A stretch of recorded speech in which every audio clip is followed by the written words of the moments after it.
Últimamente he leído muchísimo Omegaverse y sinceramente amo el Omegaverse y amo el BL. Es de mis géneros favoritos y podría pasar horas leyendo manhwas. Pero precisamente porque leo tanto este género, hay algo que llevo mucho tiempo pensando: ¿y si el Omegaverse no es solo una fantasía? ¿Y si también es una representación exagerada de cosas que existen o existieron en la vida real? Primero, para quienes no sepan qué es el Omegaverse. También conocido como AO, es un subgénero de ficción donde la sociedad no solo se divide entre hombres y mujeres, sino también entre alfas, betas y omegas. Y esa clasificación cambia por completo la forma en la que viven las personas.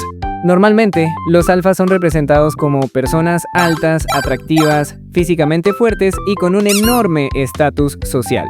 En muchos manhwas son empresarios, presidentes de grandes compañías, mafiosos, actores o personas con muchísimo poder. La sociedad suele verlos como líderes naturales, alguien a quien respetar o incluso temer.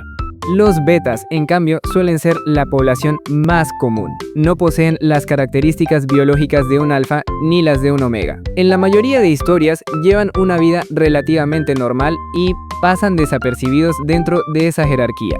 Y luego están los omegas. Normalmente son dibujados con rasgos más delicados, cuerpos más estilizados, una apariencia considerada más tierna o incluso más frágil.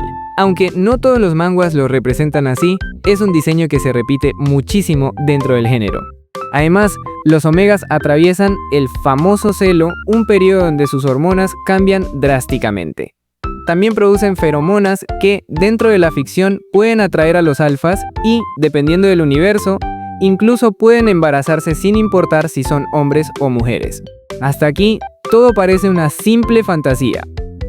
Y la verdad, eso es parte de lo que hace tan entretenido al género. Pero mientras más manhwas leía, más empecé a notar un patrón. En muchísimas historias, los omegas son quienes más sufren. Los discriminan, los consideran inferiores, los hacen sentir menos solo por haber nacido omegas. Hay familias que sienten vergüenza de tener un hijo omega. Hay empresas que prefieren contratar a un alfa. En algunos universos los obligan a ocultar que son omegas para evitar el rechazo. Y muchas veces la sociedad espera que toda su vida gire alrededor de encontrar un alfa, formar una familia y tener hijos. Lo que más me hace pensar son esas historias donde el abuso hacia los omegas está completamente normalizado. Y no hablo solo de que exista un villano.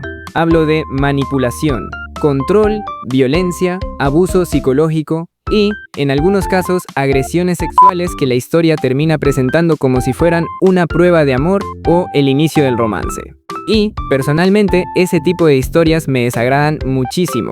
Porque una cosa es escribir personajes tóxicos y otra muy distinta es romantizar conductas que, si ocurrieran en la vida real, serían gravísimas. Afortunadamente, también existen obras que hacen un excelente trabajo desarrollando estos temas. Manhwas como Define the Relationship, Love is an Illusion, Kiss Me, Liar o Low Tide in Twilight muestran, aunque este último sí expresa el cómo se puede manipular un omega o abusar, aunque el omega por sí mismo no es débil, debido a que su padre debe dinero, pues le toca sufrir con el alfa. Es una historia que me gustó cómo se desarrolló, pero en un inicio se sentía tan horrible. Pero cada uno a su manera, cómo la jerarquía alfa, beta y omega afecta la vida de los personajes. Algunos incluso cuestionan esos prejuicios en lugar de reforzarlos. Y aquí viene mi teoría, porque mientras más leía, más decía, esto se parece demasiado a algo. Y no estoy diciendo que el Omegaverse sea una copia de la realidad, ni mucho menos. Pero sí siento que toma inspiración de cosas que ya existían y las exagera muchísimo. Por ejemplo, piensen en esto. En un montón de manhwas, un omega nace y desde ese momento la gente ya espera ciertas cosas de él. Que sea delicado, que no se meta en problemas, que algún día encuentre un alfa, que tenga hijos, que no aspire a ciertos puestos porque eso es para los alfas. Y yo decía, ¿no les suena conocido? Porque siendo sinceros, durante muchísimos años a las mujeres también se les educó con expectativas muy parecidas, que fueran buenas esposas, buenas madres, que obedecieran, que no levantaran la voz, que no ocuparan ciertos cargos porque supuestamente eran para hombres. Y ojo, no estoy diciendo que una mujer sea un omega. Lo que digo es que la forma en la que la sociedad trata a muchos omegas me recuerda a esas desigualdades.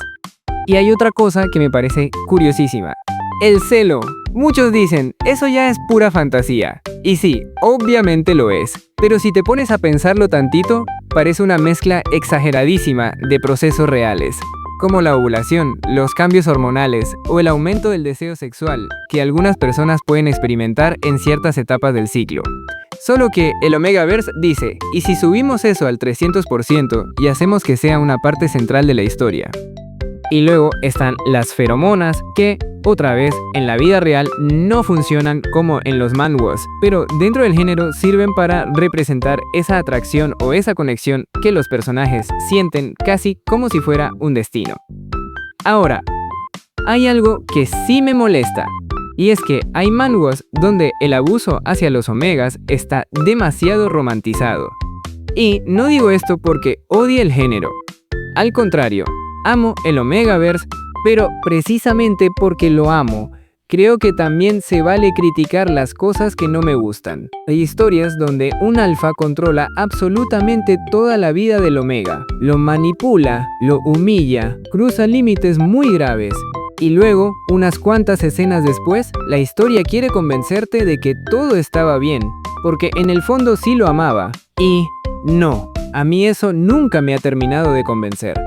Por suerte también hay manhwas que hacen las cosas muy bien y hasta cuestionan esas dinámicas. Por eso siento que el Omegaverse da para mucho más que hablar de feromonas o del celo.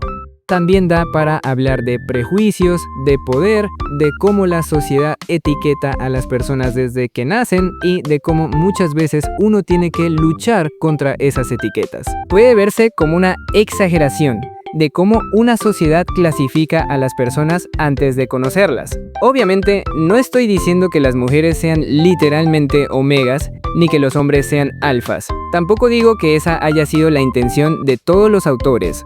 Esta es simplemente mi interpretación después de leer muchos manhwas.